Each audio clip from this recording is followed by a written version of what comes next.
Welcome to the Global Tech Leaders Podcast, where we help business leaders and individual contributors with actionable insights to hit their number and figure out the nuances of truly operating a business globally today, squeezing the essence of the lessons learned from the planet's top tech leaders. This is your guide to joining the fast track to global market scaling.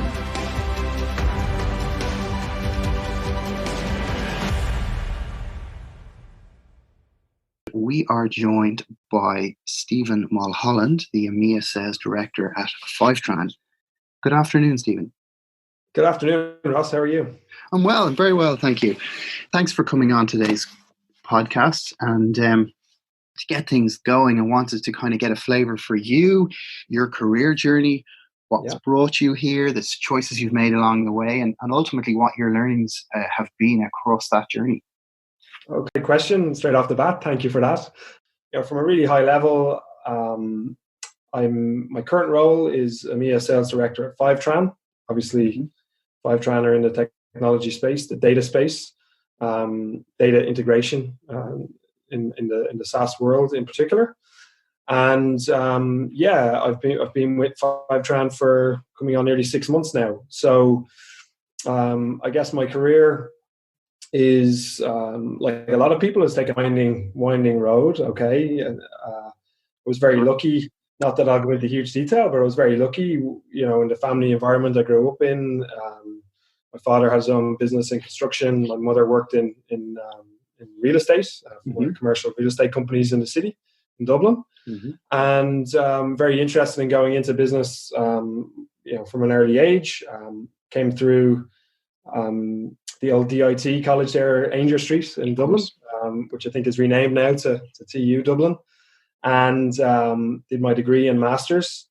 And then when I came out of college, that was in the mid-noughties, right? The mid-2000s, and pretty much boom time, Celtic Tiger time.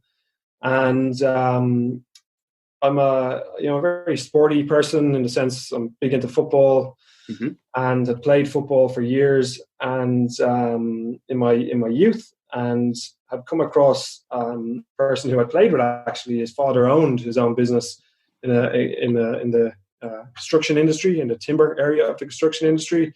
So I kind of fell into going to work for this business. It's a small to medium business called Burke Joinery, and probably the best decision I ever made in my whole life, because what it gave me was probably a look into how a small business in Ireland runs, the pressures, the successes, the hiring, the development of people, and then how to actually communicate with people, how to sell, how to talk to architects, construction buyers, estimators on a building site, when I had to go there the odd time. So from a young age, I guess it gave me that eye opener into the business world, and taught me around, I'd say, the value of money, the value of work.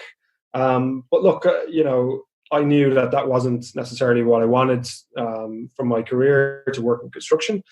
And I took a turn where I got very lucky. I got my next role was in Salesforce as a BDR, awesome. A business development rep. So happy to continue on, Ross, but is there any particular question? Yeah, no, that's very interesting, because I think that you've obviously gone to a very non-technical discipline, but learned some key, people skills that are highly interactive by the sound of it. I mean, I myself come from a family business background, started by my grandparents, continued on by my father and uncle, etc. And I think that taught me some core values around how to deal with customers primarily, and also how to interact with your colleagues, So I kind of had that in my kind of teens, as it were, growing up, making a few extra bucks on the side. And then I went into technology because I was a kind of a nerd. So I suppose what I'm really interested in is how did you transition, and then how did you leverage what you had into that piece? Because I think what's really interesting for me is that you've had probably the most sort of progressively successful career that I've seen laid out, whereby you started right in by BDR level and then moved your way up to now EMEA Sales Director, which is a great achievement. So what was it you brought into that role as BDR, and then how did you make sure you got ahead and you were in line for that next promotion? Good question, and a really good way to continue the story. I guess when I went to Salesforce, it's a funny story. I walked in off the street into an open day. I'd heard an ad on the radio. An ad on the radio. Can you believe that? When that used to work, eh? Yeah, literally 10 years ago.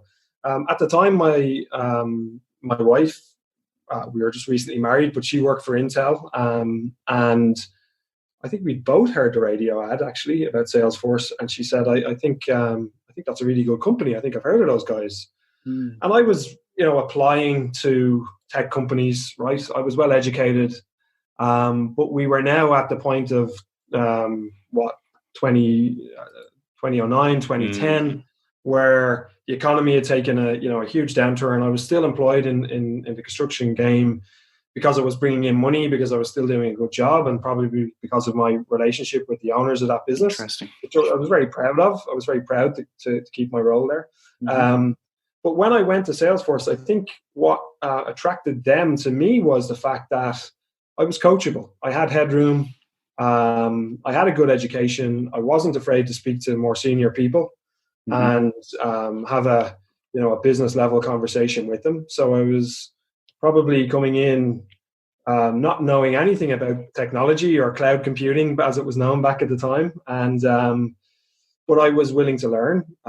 They knew that I would put my heart and soul into it and have high activity, and that's how it bore out. And I spent my first year at Salesforce learning about the business, just consuming absolutely everything I could around the product, learning, speaking to people. And in a business development role, it's very much, you have to be proactive, obviously, in outreach. And I was working the UK market. I was reaching out to probably like mid-market size companies and getting an understanding of how they ticked and who I could approach. And I took the approach very much of just going directly to the top, targeting C-level executives with interesting messaging around how we could help them and around their business and maybe what some of their competitors were doing. So I was almost coming to it with a consultative mindset or a thought leadership mindset. And I think that's what got me some conversations, which in turn turned into business for the Salesforce sales team. And then Salesforce is such a great company in terms of developing talent that it was natural that I would get a shot at going into sales there. So so after a year or so, I moved into the SMB function, so the small to medium business function, looking after the UK and Ireland financial services department. Does that technique still, or that methodology still work? The one you described there in terms of, I think it sometimes it's referred to as an up and over kind of approach. Where you go for the top guy, and then kind of worst case scenario, they're gonna point you, downwards to somebody. Is that an approach that you still use in or still recommend that your sales reps use in your current role? Yeah, to a certain extent it is. I think things have moved on a small bit in the past probably 5 or 6 years. And certainly since I was a BDR, when I was a BDR, I was, and many people have the same experience, they were targeting people, finding people on LinkedIn, and it was very much like a one-to-one.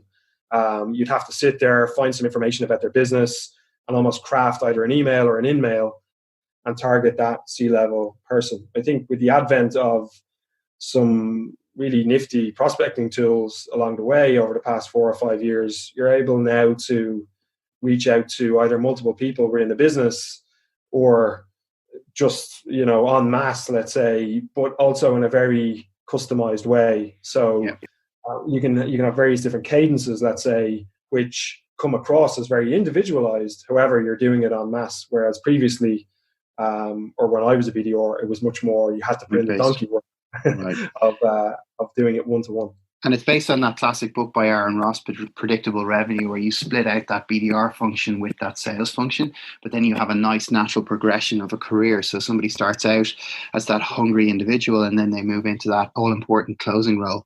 And I suppose, I guess where I've seen people fall down is they're too hungry to get in. They're too eager, overly eager to get into that closing role before they're kind of ready to get there. And I think if the guys who can last 12 to 15 months and have all those stats behind them, then, and as you rightly say, and we made this point on a prior call where we've said that without exception, you need to be coachable. There is no organization that I've ever come across in the US multinational tech space that will ever hire someone who's not coachable.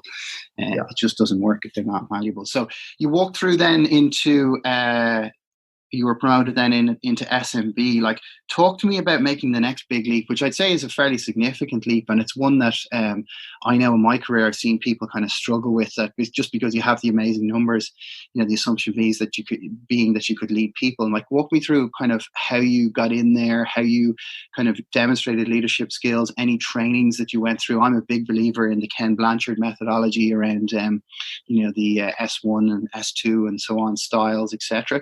Kind of walk us through the formality of that and how you kind of bridge that gap into leadership. Yeah. Like I was lucky in the sense that when I went into a sales role for Salesforce, I knew I could sell, right? Because I sold bigger deals in construction. Mm-hmm. And when I went into Salesforce as a salesperson, probably, and I'm being quite honest with you guys, it was a challenge, right? I certainly didn't hit my target every month back in SMB, and it was maybe a little bit easier to hit your target back then because there was less people in the patch.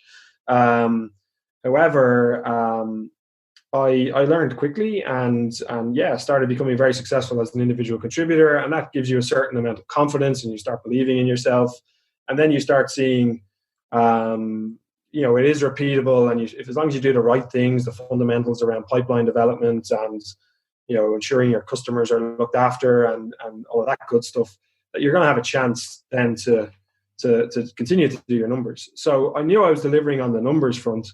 And I guess, I often find that some people who go into leadership or management, they have an internal drive that they want to do this. Okay. So yeah. I certainly had a desire, going right the way back to when I was a kid. I always wanted to be the captain on the football team. I always wanted to be the person who took on the responsibility. It was never so much that I wanted it because it was an ego thing. It was more that I wanted to prove that I could manage people and I could lead people, and that was important to me. So I guess what I also did was I expressed those wishes and I challenged my leaders in Salesforce, and they were super about giving me opportunities, but they did it at the right time. They didn't give me the opportunity the first time I asked, or even the second time I asked. Interesting. They made me, continue to develop and what's your development plan? How are you actually going to get yourself ready? Not just for the first management role, but actually as you continue to develop towards maybe even like a second line leader in the future, right? So what are the key skill sets that you have to continue to develop? So I worked on that both personally and then with multiple people around the business in multiple departments. It wasn't always just mentors or coaches in sales. It was, a lot of people helped me in sales development, in marketing, various different roles, sales engineering. I had a curiosity to learn about the business and have a friend in every department as a leader. It's the ultimate working cross-functionally. It's like creating allies across the business and making yourself visible as such. Did you have any challenges there in that cross-functional piece?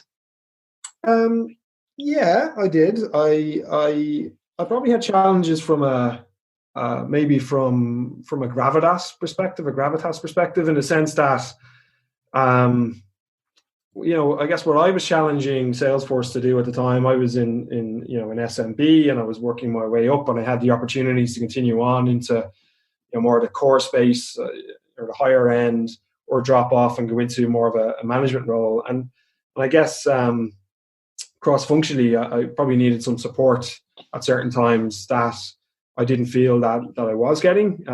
Because again, when you're being assessed for a role, people who are looking to hire you, they talk cross-functionally. They talk and see what's people's opinion of a certain person. And maybe Absolutely. I didn't do a good enough job, maybe, at certain points, particularly at the outset. So I learned from that and started doing a better job and started actually adding more value, right? There's one thing speaking to people and trying to get them on side, but there's also adding a bit of value to them. How do you do that? What's in it for them? Is that the idea and the approach? Exactly. Kind of walk us through what you might have done there as an example. Well, maybe like I got involved in certain projects across the business. So when I wasn't managing in sales development, when I was still an individual contributor, I took on board maybe mentoring some of the high performing sales development people or business development people who could go towards sales in the future, and started to try and get them thinking like salespeople earlier on, or coach them or give them tips. Or I also got involved in projects around structurally from the sales side, how do we actually improve the sales development side? So I was working kind of on a peer-to-peer level with the management, even though I was still an individual contributor. So that was naturally increasing my profile, naturally showing people my opinion and what I could do. And that helped me as well. Absolutely. Okay. So I have a sense for it, but what would you kind of describe as your superpower? Yeah, you may want like one answer. I don't know, but no right or wrong answer ever. Yeah, like I think I'm probably a mix of a few. Right, I'm very in tune with kind of wanting to have like a great culture. I think that's really, really important. I think that's what makes the world go round in these tech companies, is the culture that you build. And I was always very cognizant of that, both at Salesforce and now at my current role at FiveTran. And both companies have had a great culture. So I guess one of my superpowers is continuing and enhancing that culture. And maybe the other piece was I would say things like empathy and EQ are really important in leadership. And some of those traits don't come as natural to some people as others. And I would have always, I've no problem saying, felt fairly confident around those elements. And I think that's what's helped me. How do you develop either yours or somebody else's emotional intelligence? Yeah, good question. I think being open to constructive feedback is something that has always helped me, right? And being reflective, being able to take that on board, and actually maybe when you don't necessarily agree, or you maybe get a little bit defensive around that feedback when it's initially given to you, but being able to reflect and take some time, take stock and reflect on it and think about it, and maybe where the other person was coming from, that kind of helps you then maybe see something about yourself that you hadn't maybe noticed before. And I think just having that kind of open mindset really helps you then, and it helps you then in the future, because when you go into similar type scenarios, you maybe your EQ or your brain kicks in a little bit and kind of says, well, look, you've been through this before, you should react in a different way now, or maybe you could be better served by doing something differently. So I think probably the constructive feedback piece for me has always been something that has helped me, and I've tried to deliver with other people.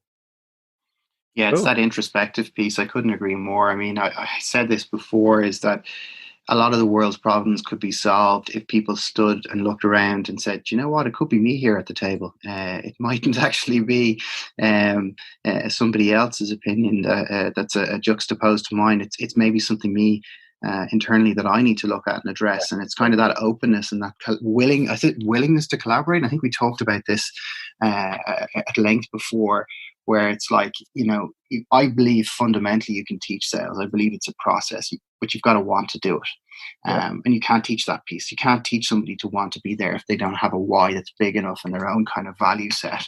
I suppose from a value set perspective, what is it you've found in your career that makes a rock star? And what are the things that are just repulsive to you in terms of values? And there's the obvious ones like lying, cheating and stealing and all those sorts of things, but what else would you kind of suggest is our core value sets you look for and steer away from or get red flags on? I would say on the ones I would look for, like it goes without saying, like I'm always testing for that kind of work ethic piece. Okay. I agree with you. I think 95% of sales can be taught. It is a process. It is repeatable. You start seeing the same things come up time and time again. So I'm looking firstly for the work ethic, right? And then secondly, is this person, we touched on this already, are they coachable? Do they have the headroom to take on board what maybe they're being taught and then adapt it to their own working methodology to help them be a success?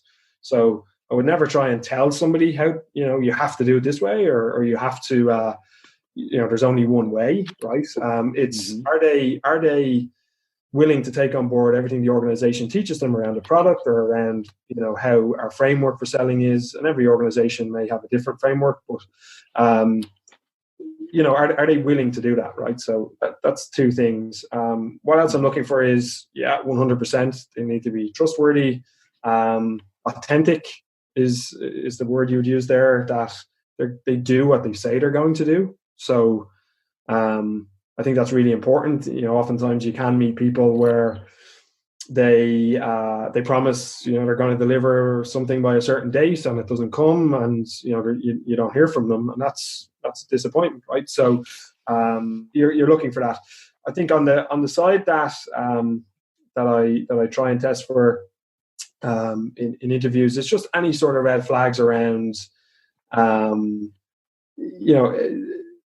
is this person maybe not going to come in and add to the culture, or add to the team environment? Yeah. So it's okay to be very focused and single-minded and want to do your number, but not at the expense of blowing up the culture or the office or the team, right? Really what we want is people who can share their knowledge and who can really add value to the organization. That's an excellent point, actually, right? And I'll tell you why I'm jumping in here, because it reminds me of an article I read recently, and coincidentally, I think it came from maybe one of the SVPs in Salesforce or whatever, but he was speaking to an organization that he used to work for, where the method for appraising particularly sales staff, right, at the end of the year, was really based around two criteria, or criterion.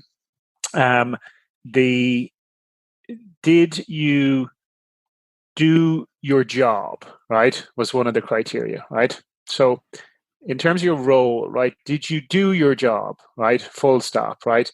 And the second criteria was, did you do it right? And like, if you were to look at like some Johari window or whatever, right, and you looked up and there was an x-axis and a y-axis, and the x-axis was, did you actually do your job, and then it's like, did you do it right? You want to be up in the top right hand quadrant. You did your job and you did it right. Because it's hugely important, right, that you don't have a culture where and I absolutely subscribe to this, where guys are absolutely smashing their number, right? But they're doing it in a fashion that they don't consider other people in the organization, Yeah. And they're kind of doing it in a way. And I've been in organizations like that where, you had a bunch of prima donnas that were doing really, really well, right? But, the culture was fairly toxic. So it's important to get that balance, isn't it, Stephen? Around kind of, not only are you doing your job, right, are you doing it right? And somebody who isn't necessarily doing their job, right, maybe they could be, at 70% or 80%, but they're doing it right, has a better chance, right, of somebody who is perpetually, doing their job but not doing it right. Yeah, I would agree to that to a certain extent, for sure.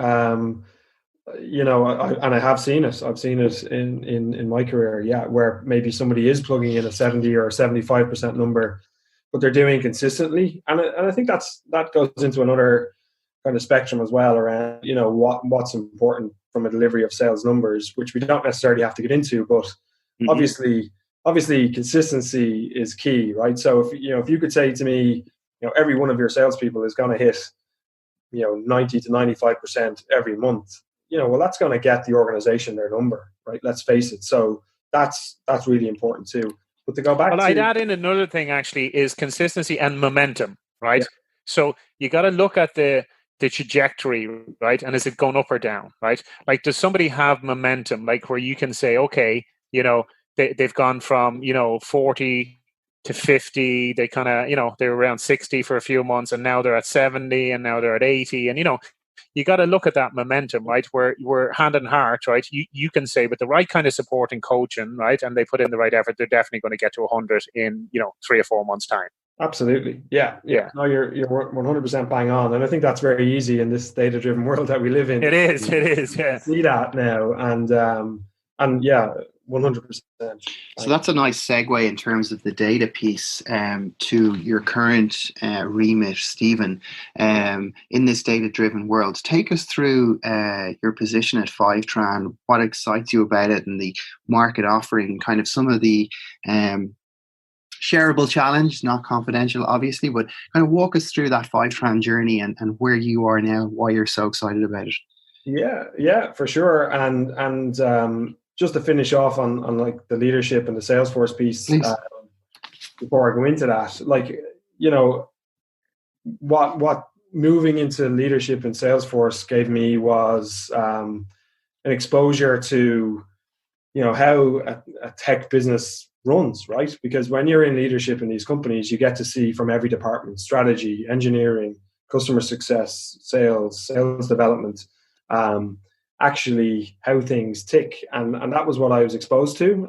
And again, a little bit like when I originally joined, when I moved into the leadership pieces, I was consuming that. I was speaking to people. I was just, a sponge and learning and learning from the best, literally, like, some of the best salespeople and the best strategy people, etc., in the industry, right? And I really, really wanted to say that. I think that's really important. I guess, it exposed me to various different things as well. I got to sell internationally as a sales manager in Salesforce. I got to manage a team. Very lucky to work with some great people on our emerging side of the business, right? Where I sold in Africa, Turkey, the Mediterranean regions, okay? And it was a different experience for me. So I guess that made me a little bit more marketable then when I came to talk to FiveTran.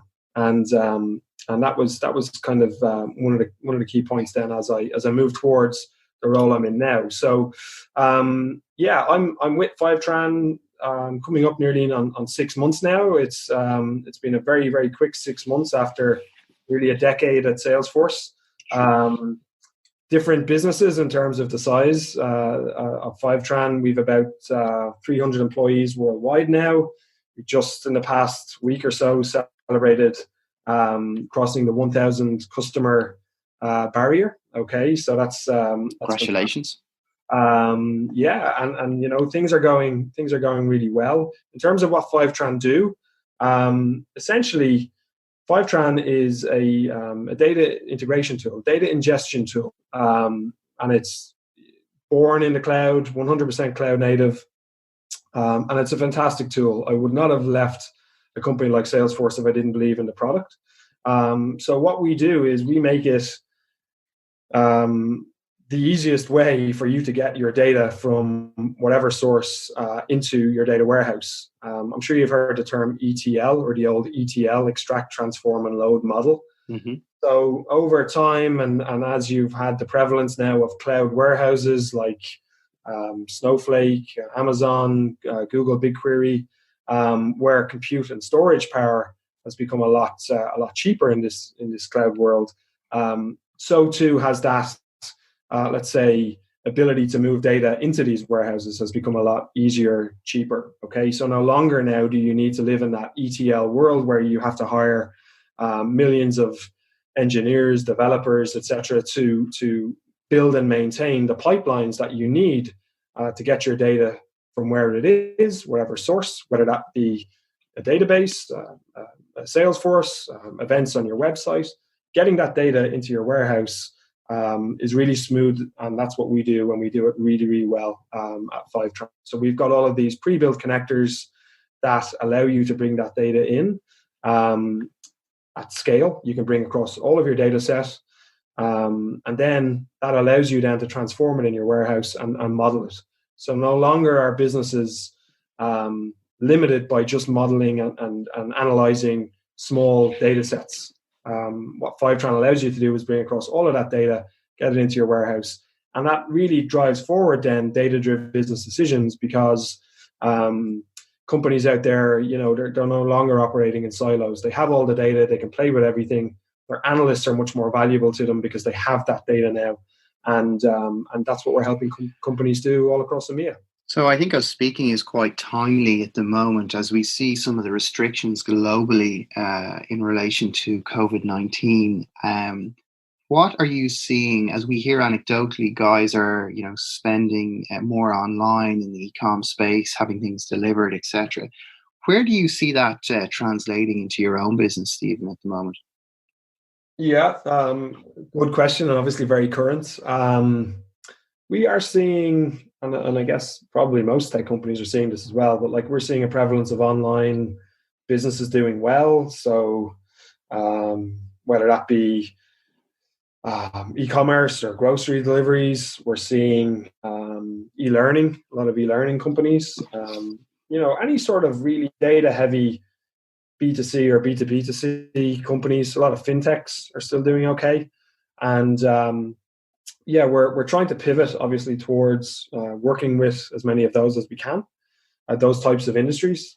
And I think what we're trying to message is that unfortunately at the moment this is the new normal, right? And we just need that salespeople to work a little bit harder to ensure that we're really tight on our business value messaging, to ensure that businesses are getting the ROI of what we do to still move forward with us at this time. It's an incredibly difficult time for companies. We know that. And, we're trying to be as empathetic and as flexible as we can to our customers and to our prospects to allow everybody to come to, mutually beneficial agreements. So it's an incredible time, but I firmly believe that, in this time there's opportunity, and it's up to us to go out there and find it.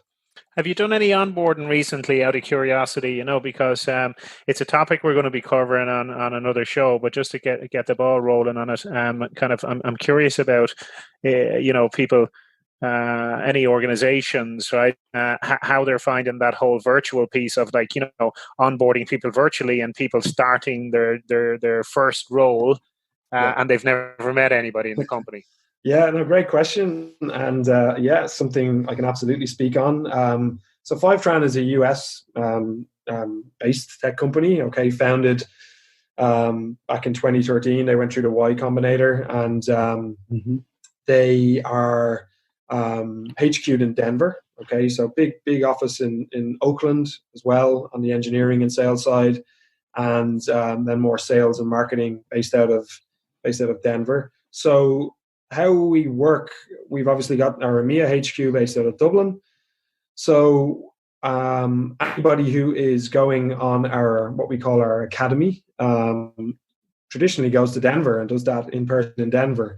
But in the past couple of months, we've had to pivot and do that online.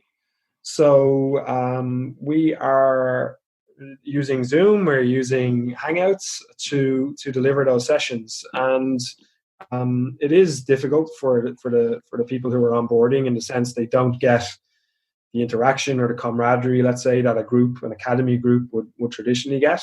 But we're tweaking things to maybe make some of the sessions a little bit shorter, to be short, sharp, succinct 45-minute sessions instead of an hour. We are working, if it's EMEA people on that. We're making sure that those sessions are early morning US time and in the afternoon in EMEA. And then the other thing, just to go back earlier on around the type of character that we want in a tech business. I think we're very lucky. We've hired, in my opinion, really well around what I spoke about earlier. People who are willing to share knowledge, people who are willing to help their teammates. The team at FiveTran is fantastic. Whether that be the sales team or the extended team, we've got nearly 50 people in EMEA who, at the drop of a hat, are responsive on Slack, are responsive on a phone call or on a video meeting. So our people who are onboarding right now are really, I guess, setting the trend for maybe what's to come over the next, who knows, 3, 4, 5, 6 months of people who are going to have to do that. But it's they're doing the best they can, and so are we. Excellent. No, that's great. That's great. And I suppose as we wrap up here, I suppose I'm keen to understand, Stephen, your perspective on running an EMEA business from an Irish point of view. So how have you kind of heard feedback and that Ireland is a preferential location from an EMEA perspective in which to conduct business, and kind of how has that played out for you? Yeah, happy to go into that for sure. Like, I think I've seen this both at Salesforce and now at FiveTran. I think there's many different facets that go into it. I think the government here do a really good job, and that doesn't matter like what parties in government. I think over the years, anybody in the tech industry would probably agree with that. Like the IDA, I know have helped FiveTran, and certainly would give a shout out there. In terms of setup and the efficiency and the onboarding of US multinationals, it's a seamless process. So kudos from that angle. I think then the other things that come into it, certainly from my side, and what I'm thinking about, and to go back to some earlier points around talent and culture, I think we're really lucky here. Not only obviously are we the main English speaking country in Europe outside of the UK. We've got great talent. I think it goes without saying the Irish educational system really produces some extraordinary talent, and again a shout out there. I think the psyche of the Irish people is to work hard and to really try and take advantage of an opportunity. But more importantly, when you mix that then with the talent that comes to Dublin and Ireland, it's not just about Dublin, right? It's it's countrywide. You see some great companies across the country as well. The talent that comes, whether that be from other countries in EMEA or from the US, or even we've got people as far afield as people who come to us working from India. Okay, in FiveTran, we've got an Indian office, but we do have a person from India who works for us in Dublin. We've got a person who works for us from Nigeria in Dublin, a person from South Africa. We've got some Germans, we've got some Spanish. Obviously, we've got Irish, we've got UK-based people. So that kind of diversity. Melting pot, right? Yeah, it's a melting pot of diversity. And again, going back to that kind of open-minded kind of scenario where if you come to things with, you can learn something from everybody.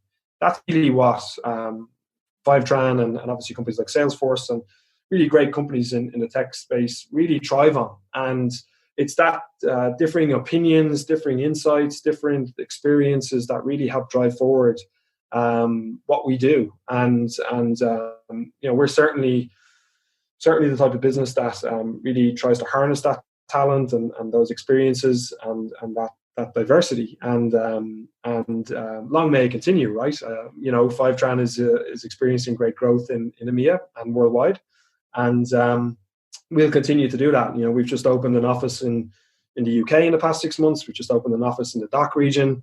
That will continue. I'm sure in a post-COVID world, I'm sure, and yeah, we just want to continue to harness that talent. So that's what I see. I come to it from a mindset of I learn something from everybody. I'm fascinated by cultures, by accents, by experiences, and that's what we're all here for, to learn from. So I suppose that's a sort of a nice segue into what I wanted to talk about next. Was if I'm a tech leader in the US and I want to expand internationally, what are some of the nuances that I need to be aware of, maybe from a legal standpoint, maybe from a taxation, maybe from a currency perspective? Like, obviously, we're not experts in those, but like, where is your revenue coming from your own career? What are the important ones? And then obviously, you're reporting in US dollars, etc. Maybe just take us through how you kind of position that messaging and how that kind of plays out, and why EMEA is a little bit different as that melting pot kind of perpetuates. Yeah, so how would I answer that? Yeah, like I'm not the guy to talk to on tax. I know Yeah.